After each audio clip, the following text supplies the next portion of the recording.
Alright, so today we'll be finding solutions of quadratic equations by using the quadratic formula. Make sure to take notes and do all the examples, and then do the survey at the end. Here are the steps for finding solutions using the quadratic formula. First, you need to memorize the quadratic formula. This will not be something you'll be allowed to use notes for on your test. Then, you'll need to identify A, B, and C. You've done this before, it's not new. Simplify the discriminant. This is the part under the square root. Then you'll need to simplify the denominator, split it into two problems, and solve. And make sure you write your answers as a point or points. These could be whole numbers, decimals, or fractions. So what is the quadratic formula? Well, here it is. X equals opposite of b. We say opposite because it changes the sign of whatever our b value is. So if our b value was negative, it becomes positive, and if it was positive, it becomes negative. So the opposite of b plus or minus the square root of b squared minus 4ac all over 2a. Now this b squared minus 4ac, that's the discriminant. Please write that in your notes, that b squared minus 4ac is the discriminant. Now, here are some thoughts about identifying a, b, and c. We've done this before. A is always next to x squared, b is always next to the x, and c is always the number off by itself. So here's example 1. Y equals 3x squared minus 7x plus 2. A is the 3, b is the negative 7, and c is 2, because 3 is next to x squared, negative 7 is next to the x, and c is the number by itself, 2. Here's another example. This time we have y equals negative x squared plus 5. Well, a is negative 1. B, we don't have a number next to just an x, so it's 0. And c is 5. For our third example, we have y equals 4x plus 9x squared plus 1. Don't be fooled. A here is 9. It's next to the x squared.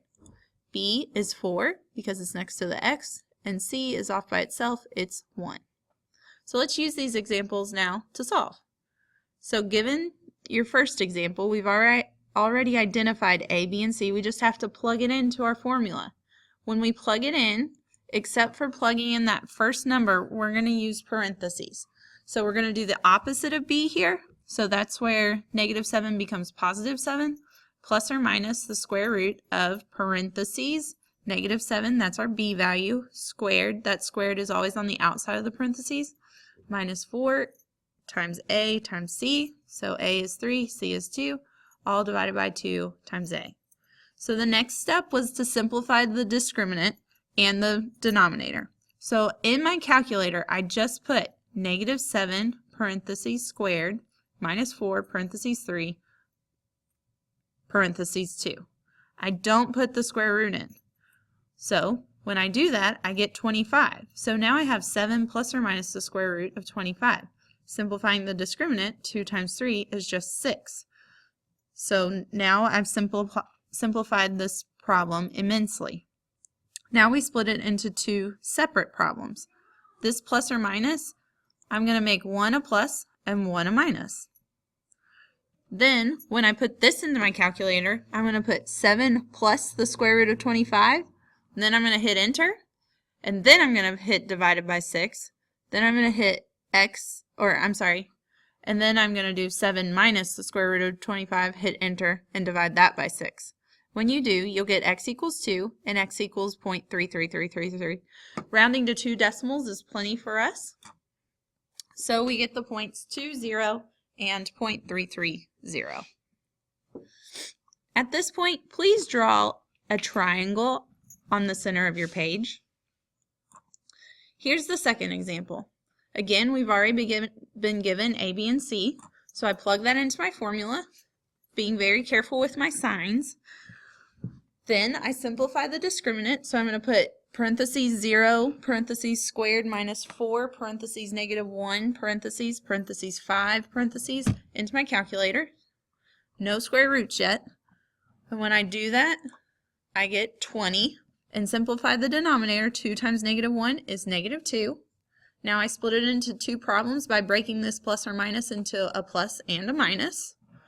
I put the top, the numerator, into my calculator, hit enter, divide by the denominator for both problems, and I get negative 2.24 and 2.24. Sometimes they're the same with opposite signs, but not always. So then we write them as a point, making sure our y value is 0. Now we've got one more example.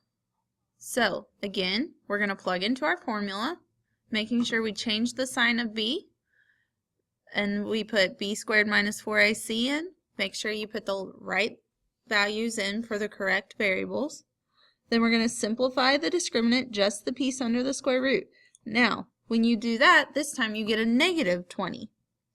And if you put the square root of a negative number into your calculator, it will give you an error. That's because this time we have imaginary roots. So anytime this happens, anytime you get the square root of a negative number, you can just write imaginary next to it, and that problem is done.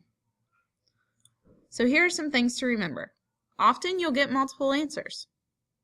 If you try to take the square root of a negative number, your solutions are imaginary. You need to make sure you watch your signs and make sure you memorize the quadratic formula. Here are the survey questions if you can't see them on your computer.